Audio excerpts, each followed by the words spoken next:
Unsyndicated presents What the Puck with Sean Belegian.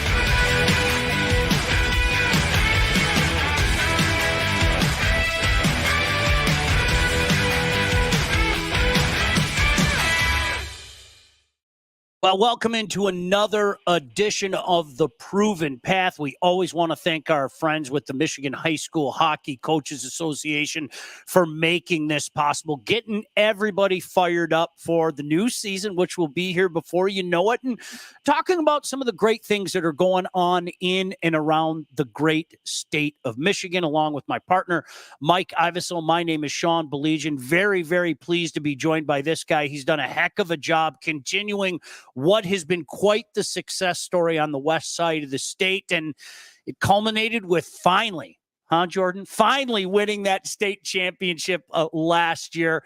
Let's welcome in the head coach of the Byron Center Bulldogs. He is, of course, Jordan Steger. And first of all, Jordan, really appreciate you taking the time. Thanks so much for joining us.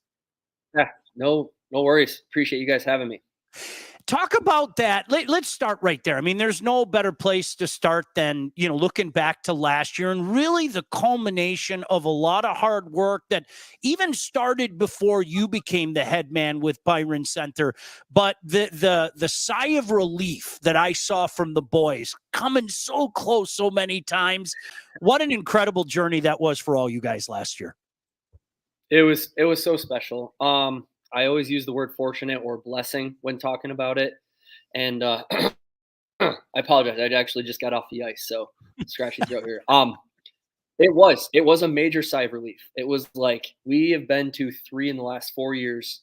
If we don't come out with one of these, especially moving on a class that had just accomplished so much. I know personally, and our staff, I can speak on our staff's behalf, just what happens if we can't get one of these? It was like a moment of, we were extremely excited, but it was also a sigh of relief. Like, all right, good. These boys are leaving with what they deserve. Well, that was, Coach, that was the end of the story of last year. And when we're on the show, we're talking about the pathway and getting players to move on and how high school hockey has become that proven pathway. Let's start with your pathway. You have a very interesting career. So take us through where your playing career took you, where your coaching career has taken you, and how you landed in Michigan high school hockey at Byron Center. Yeah. So I played travel growing up over on the west side of the state, Grand Rapids, and then moved on to high school hockey where I had a couple years at Caledonia. And then after that, an assistant coach who was currently at was at Davenport at the time, moved on to coaching the team there. And that's how I kind of got recruited to head there. So it was a pretty big no-brainer. My parents, I was the guinea pig child. The older brother, my parents weren't, they were hockey parents, but they weren't well-versed hockey parents as far as they didn't know pathways. So when the local university, who had quite the success even before we had gotten there, came knocking, it was pretty much a no-brainer. And then after that, I knew I wasn't done playing. I love the sport too much. So I was able to reach out to some European teams, went and played some minor pro in 3 different leagues over there. Had amazing life experiences, learned more about the game. Obviously, you guys know European versus North American hockey, a little more possession based, a little more smooth. So I was able to kind of learn perspectives on that as well.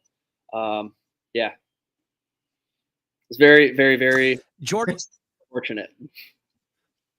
Now, I love hearing you say that, because one of the cool things, one of the hats that I wore in the past was working for the USNTDP, mm-hmm. and watching some of the teams come in, watching the Finns practice, watching the Swedes practice, looking at the various things they do. It's fascinating to me. And I'm sure that's kind of helping you in your path to where you've been right now? You take a little bit of this, take a little bit of that, just like Scotty Bowman took a little bit of what he saw from the Russians back in the day. And we're seeing quite a bit of that in the world of hockey today. Yeah. Like I said, we were watching the Swedes play, I believe, the U.S. national team at the World Juniors last year. I had our D sit down and watch the way the Swedes moved the puck and just how much constant support was. They had no issues bringing it back to their D partner, or if, to regroup, like, hey, we're going to possess this puck. Let's not just give it away. Now, there's always a place in our game for, dump and chase, getting it deep.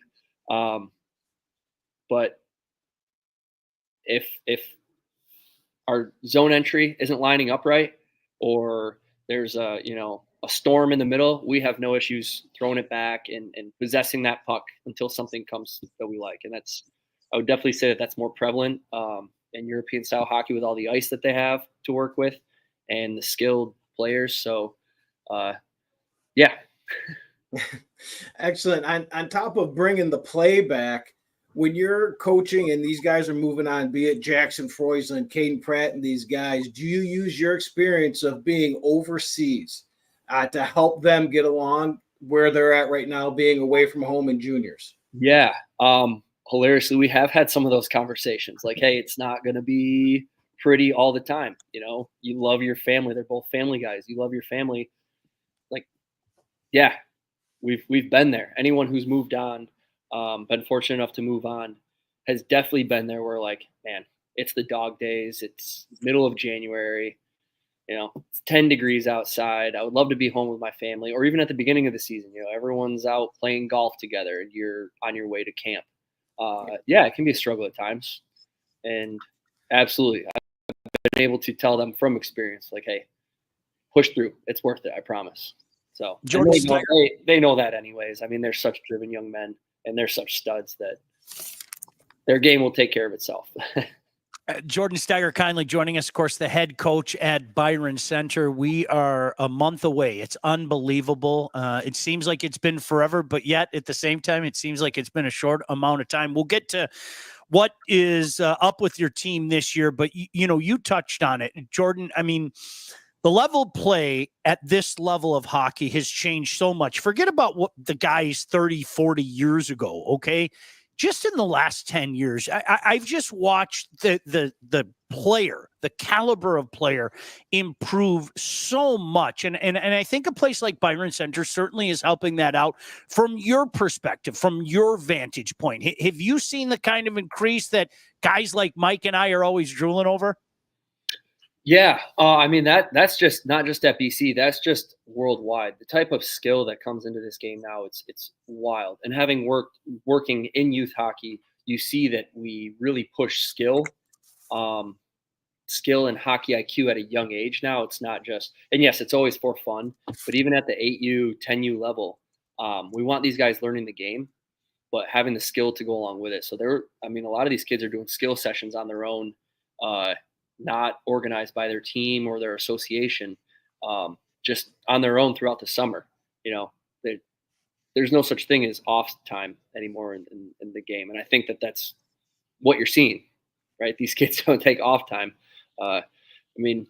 Coaching youth hockey, there's not one time that we're even standing in line that these kids aren't doing the Michigan and talking about, you understand what I'm saying? Like, it's just nonstop pushing it. These kids are watching YouTube videos on how to, shoot better. There's so many more resources, and I can't say that the kids are more driven. There's just more resources to go along with that drive. Yeah. That's not just high school hockey. That's across the board. Yeah. Mike, very quickly, a mutual friend of all of ours wanted to say, what's up, Stegs? Great coach, Mark Beaufait. Chiming in, and old Livonia guy, and I know you guys have a little history together as well. Sorry about that, Mike. Wanted to give a shout out. That's perfectly fine. Both friend of the show, he's always welcome on there. You've mentioned a couple times working. Yeah, you've mentioned a couple times working in youth hockey, and it's not only the players that aren't taking time off, coaches aren't taking time off. What are some things you're doing that are staying involved with that association or Fox Motors or any of those players out there that are going to be future players at Byron Center? So we guys that aren't playing a fall sport, we make sure that they have a split season team. We find them a home just to make sure that they're going, as soon as August hits and that split season starts up, we want them on the ice. We do offer, conditioning skates throughout the fall, but we want them playing hockey, and we want them playing with guys from other teams, and we want them hearing other coaches' voices. We just want them on the ice, gearing up for our season. At the youth level, it's not, you'd have to have an entire Saturday just to go watch every possible BC Bulldog kid play youth hockey. But being in the same rink that a lot of our BC guys come up in, you had mentioned Fox, we get to know a lot of them, a lot of our BC guys. We run camps throughout the summer where we get to know the kids. Middle schoolers are able to attend our summer stuff. So there probably isn't any kids that we aren't aware of within BC or our co-ops that we don't know. Like, we know all the kids coming up and try to start a personal relationship with all of them because we love our players, and that's a huge part of it. Yeah. It's interesting, Jordan. I hockey on the West Side. I've had. I'll bring up his name again. Both tell me this. Coach Zaschek, who was at Forest Hill Central forever, and obviously we've seen runs. Going back to East Kentwood and the runs that Joel made at Granville. Hockey on the West Side it keeps going like that. Not just your success, but you just see it. You mentioned Fox, you mentioned all the different options for people. It just seems like that is another thing. We talk about growth. It's really been growing in the past decade out there. Yeah, and there's some nice rivalries on this side of the state too now. You guys cover them at state champs. It's a lot of fun, and getting to know and root for all the other teams and the players is a lot of fun as well. A lot of the coaches, like I mentioned before, work in youth hockey, so you get to know these kids, and then they're off at a different school. You don't like each other for one night, but then you take your picture after with the kid that you coach or you played with. You guys see that all the time. It's a lot of fun. And then you're watching the stats from Friday night roll in, and one of the kids who had a hat trick, so you're texting him or his parents, and yeah, it's special. The West Side is hopefully continuously climbing and climbing. Yeah, it's climbing and climbing. And the one team that we're hearing a lot of, a term that Sean uses, the usual suspects, is your team in Byron Center, coming off your first state championship, a 22 1-2 record. Now, we know we had some big losses with Freusland, Pratt, and Swanson, but hopefully you're going to be replacing them. These guys are returning in Philo, McKee, and the goaltender, I believe it's Saul. He was 9-0 last year. What are your expectations for those returners, and what are some names of some rookies that we should be looking for this year? So we had, first off, huge shoes to fill. We've already ran a couple captains meetings where we talked about that. The one thing that, as soon as we lost in the 22-23 state championship, we had a captains meeting for the following year over the summer, and we had to set the tone right away. If you think because we lost 12 players that we're not going back, then you're dead wrong. And if you do truly think that, then you're probably not welcome here. So we've already talked about that with our guys. We're graduating 10, and like you just mentioned, some very, very big names. We've already had those discussions. If you think because we lost that we can't do it again, or we're not going to make a deep run, or we're not going to be a successful team this year, then you have another thing coming, and that's just me talking with them, not promises going into the season or anything. And that's just what we kind of aim to do here, is every year reload and do the best we can with what we have. And so those guys, the seniors this year, I have no doubt that they'll continuously rise to the challenge. They are such young men of character. They know how to have fun at the rink, which is by far one of the most important things. Like I had mentioned in the middle of January, you're in the dog days of hockey. Maybe you had a bad weekend. Well, making it fun, and our seniors that know how to do that, and our guys that know how to flip the switch and have fun, but now all of a sudden it's business. That's what keeps you coming back to the rink. And no doubt that our captains and seniors this year will live up to that challenge. For some rookies, we have new to us would be Goheen. Goheen's going to play a huge part for us. Dylan Camigo was with us last year, Bryce Bowling, some of those names. I'm sure you'll be hearing a lot more of this year. Another top 9 guy for us, probably Chase Vanderwoody. He's a go guy. His feet are moving nonstop. Nick Dulce will be a huge part of that this year. Eli Colden. Sorry, I'm just throwing names at you. No, It's all good. you're helping me. Are you kidding me? These names I got to remember. Yep. Reed Gluckler. He's going to have a great year. And then you had mentioned just the guys from last year, the juniors who are going to be seniors this year. Braxton McKee, Luke Laska, Lukey Philo, Jackson O'Keefe. What am I missing here? Shoot, missing a couple guys here. But yeah, it's gonna be a special year. Part of the reason we do this is again the proof. Sorry, I gotta get. Go ahead. No, go ahead. Casey Brem, another one of our captains. Another guy who had just a fantastic playoff run last year. So, yeah, looking forward to watching him play this year too. Part of the reason that we do this, Jordan, is we're excited for the new season. We're only a month away, and I want to talk about something great that the OK Conference is doing. I love it. I love every second of it.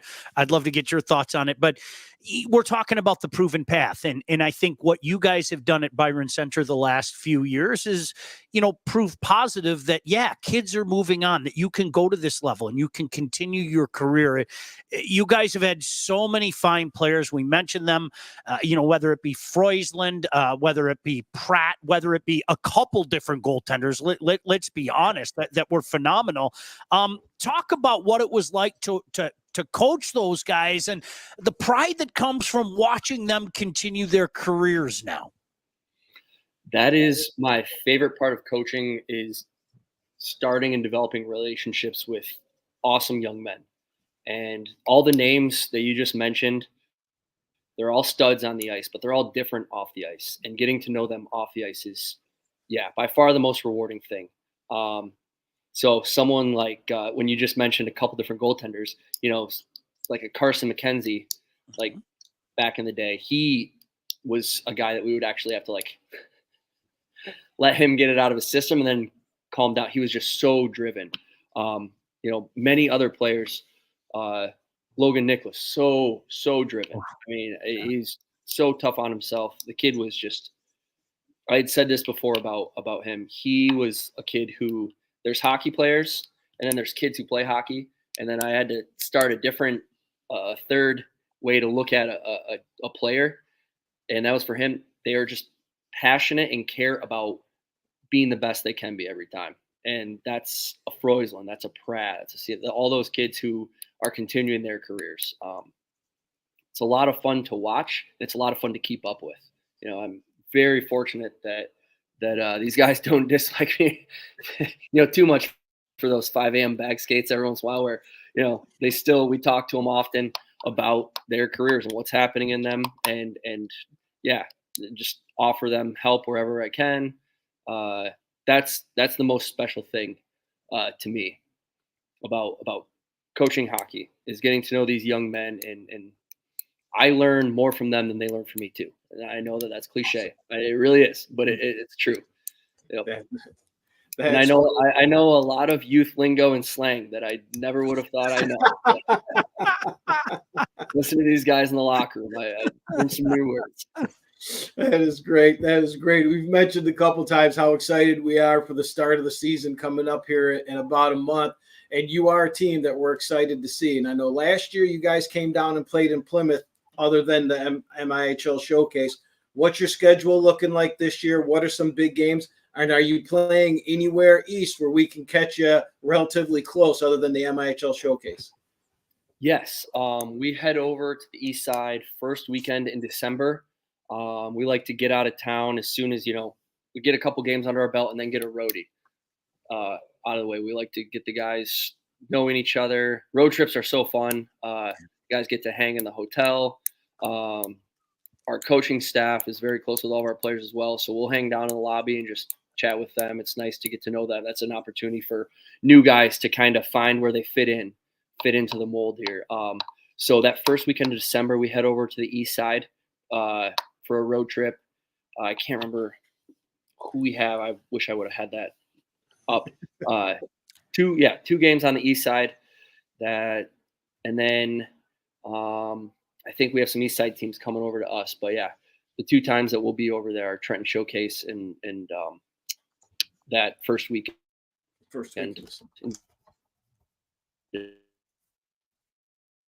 Yeah, if you want to look that up, Jordan, be my guest, because I was just talking to Ossenmacher today. Get those schedules up. I think we're all waiting to see those schedules, right? You froze for just a second, but I was going to say, feel free to take your time with that, because it is one of those things. I was just telling Ossenmacher today. I mean, the hub is such a great place, and not just for the coaches and the players, but certainly for the fans and media alike. I think everybody wants to see those schedules right now, and I mean. Here's a cool thing about what you guys have done, and I'm shooting straight with you. When you have a really good Grand Rapids Catholic team, right? Mike Slobodnik, when you have a really good Granville team, when you have a BC team, you know what? People around here, they want to go see them. They don't normally get a chance to see them and everything. So yeah, let's get those schedules up. Cause I know 2 guys that are sitting here talking with you that we're probably going to go, ooh, I know what I'm doing that weekend, So yeah, if you can let us know, I know I speak for a lot of people. It's, there's something to be said about the name you guys have made for yourself. And I'm not trying to make you blush, and you're producing players, and Jordan, it's a great thing. I mean, it is a wonderful thing when you see stuff like that. Yeah, it's been a riot. I 100% cannot take credit. I promise you that. The guys that I coach with, Coach Keyworth before me, a good friend of mine, he really set this program up for success. Personally, I learned a lot from him as well. And then, yeah, it just goes back to those relationships. Like, some of the guys that I coach with now are some of my best friends, and I met them when I got to BC. So it's been a very special ride, and I hope it continues. Excellent. Tell us about some of those guys you're coaching with, your coaching staff, your assistants. What are their experiences? What do they bring to the team? And give us some names. Yeah. So Coach Orion Starren, we just brought him on this year. He was playing at Davenport. He's a mobile defenseman. I love the way he plays, and the way that running.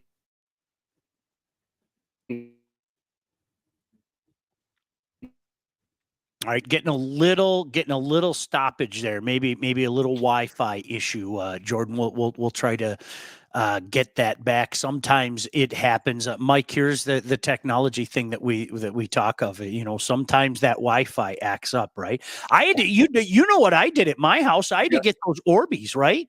Yeah, I had to get those Orbeez at my house to give me more juice. So I think we got Jordan back though. But go ahead. All right, there we go. I was so happy that it wasn't my Wi-Fi. Is it mine? I'm sorry. I'm on the Rinks Wi-Fi here in Holland. No, it's all good. It's all good. Talk about your assistants. Yeah, talk about your assistants. Yeah. The other guys on the coaching staff, Coach Orion Starren played at Davenport. And yeah, just a mobile defenseman. I jokingly call him the Cale Makar of ACHA. Super smooth skater, puck mover. So, and having worked with him over the summers in some camps, I love the way that he connects with young men. And that was a big reason why we wanted to bring him on.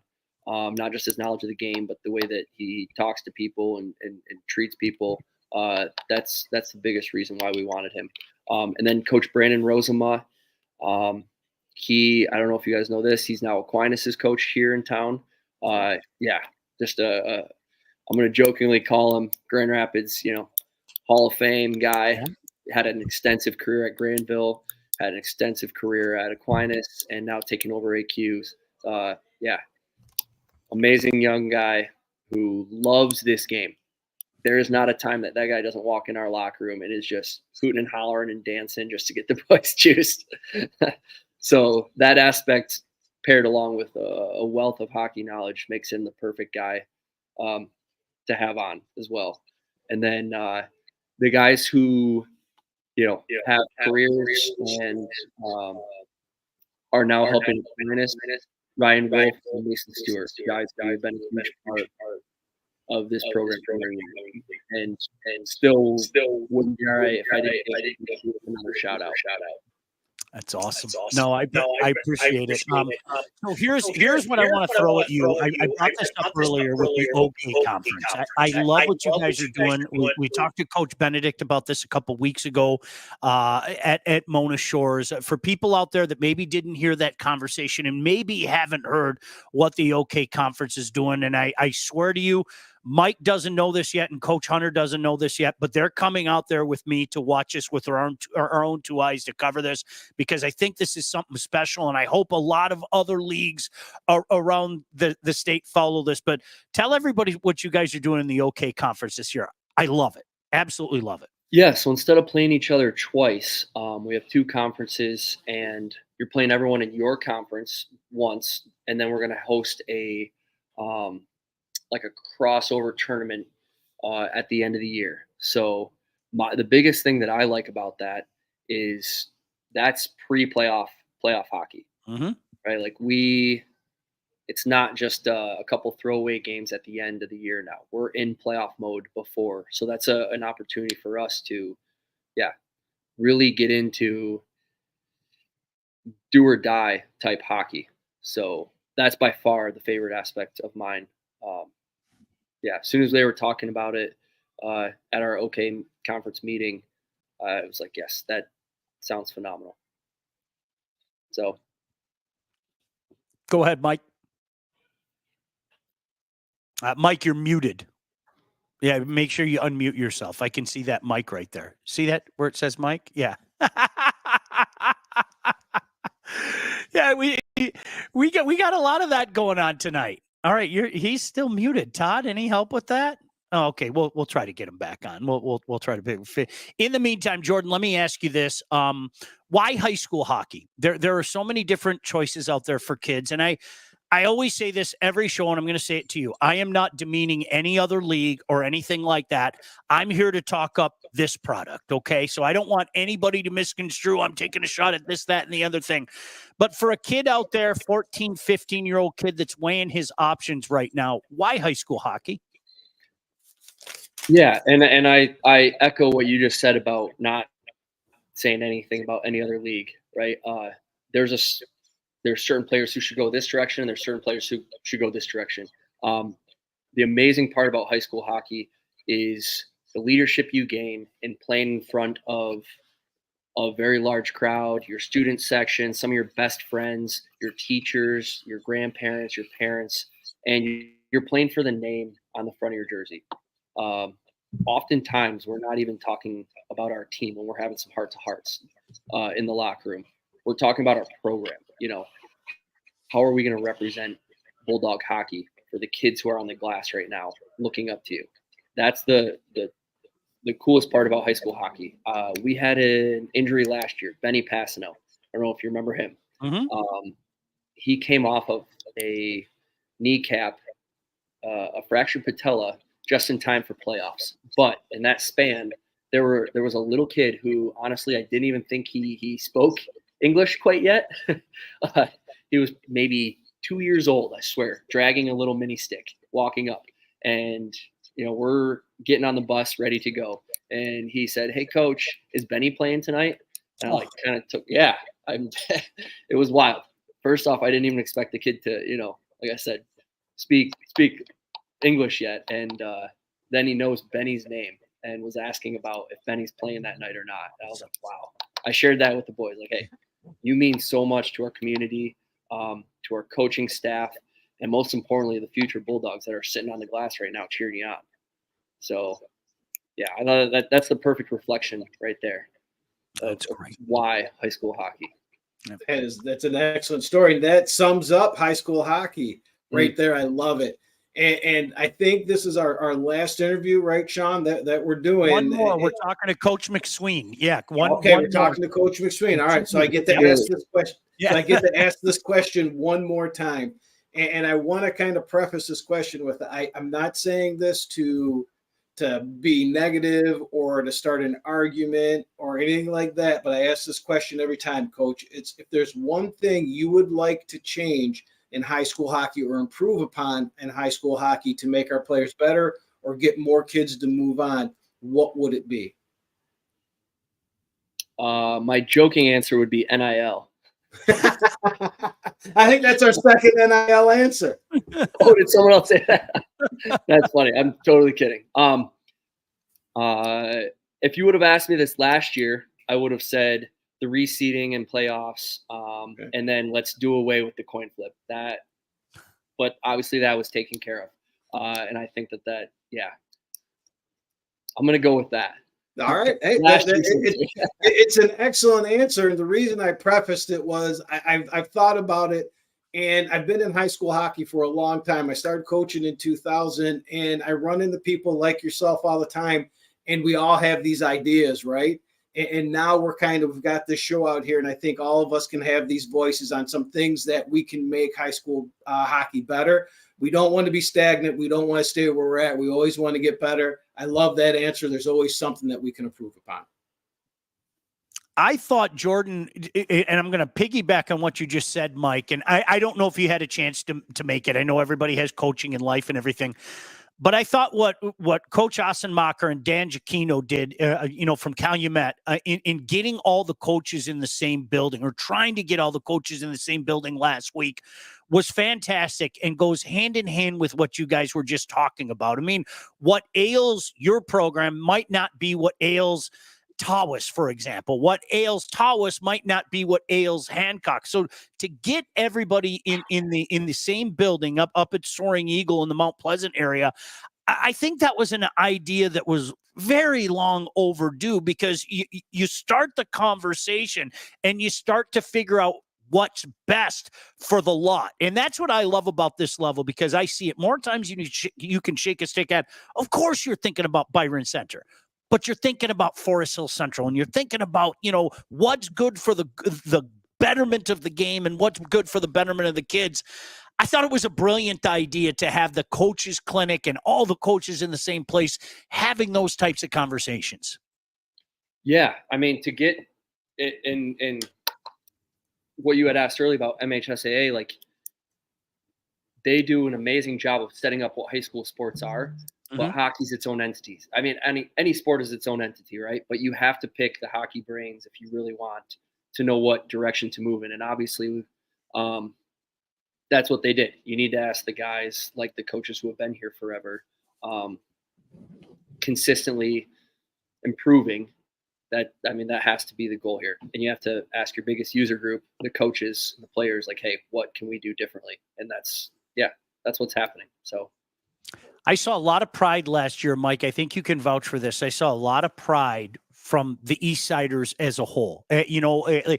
You guys cheering on EGR, whoever it may be in a particular year.